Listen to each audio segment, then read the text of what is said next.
Lawmakers want prisoners to trade their organs and bone marrow for freedom.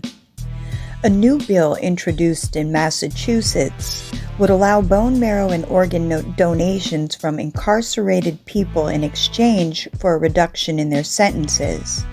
The bill establishing a bone marrow and organ donation program was put forward by State Representative Carlos Gonzalez and Judith A. Garcia on January 20th.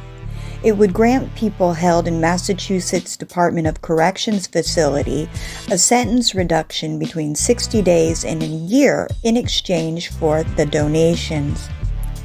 In a tweet announcing the bill, Representative Garcia, who was sworn in earlier this month, posted a graphic saying that there is currently no path to organ and bone marrow donations for incarcerated folks in MA, even for relatives.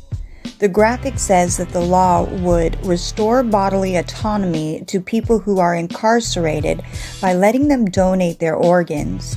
It also mentions the long list waiting for organs. There are 4,000 people waiting for organs in Massachusetts. The bill was immediately criticized on social media due to the obvious ethical problems it creates. It's not hard to imagine that someone who is incarcerated would feel pressured to volunteer, quote unquote, one of their organs in exchange for freedom. Incarceration is not a place of autonomy, nor a place with an adequate medical care system.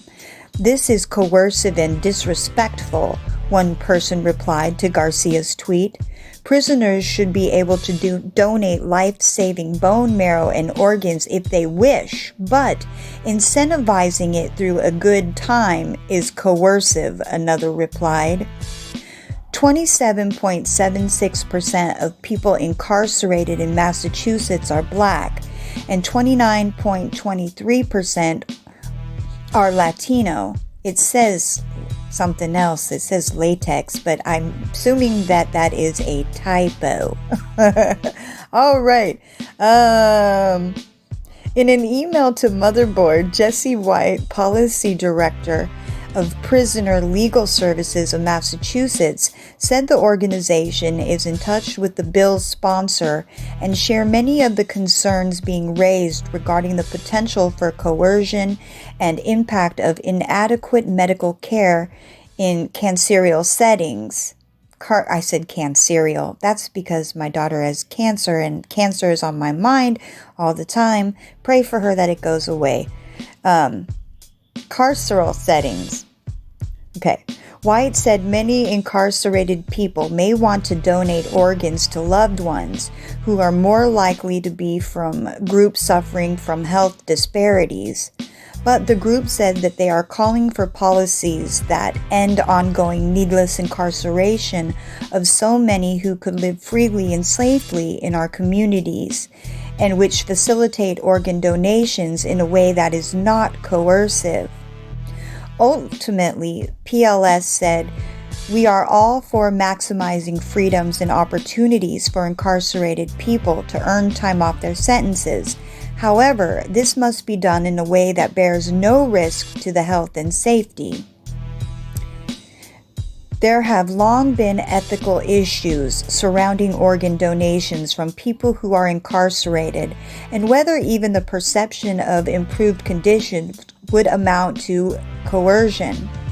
There has also been roadblocks to incarcerated people who wish to donate to family members and people on death row who wish to donate their organs as a final act of contrition. Some prison systems, like Washington Department of Corrections, allow donations to an incarcerated person's direct family member, as does the federal prison system.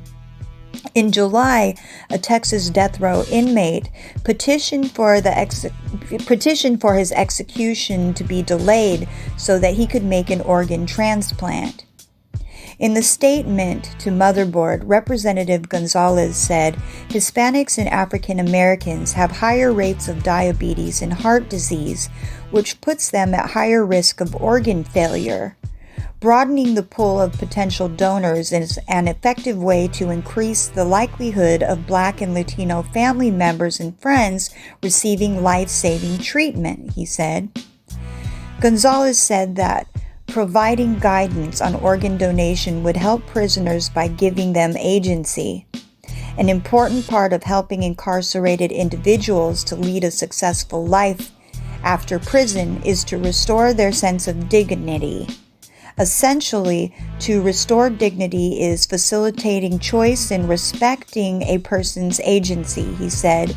We must provide every person who is incarcerated with the guidance of medical experts and advocates in order to ensure them the same rights and opportunities that every individual in Massachusetts has to save the life of a mother, a father, a brother, a sister, a friend, or a child.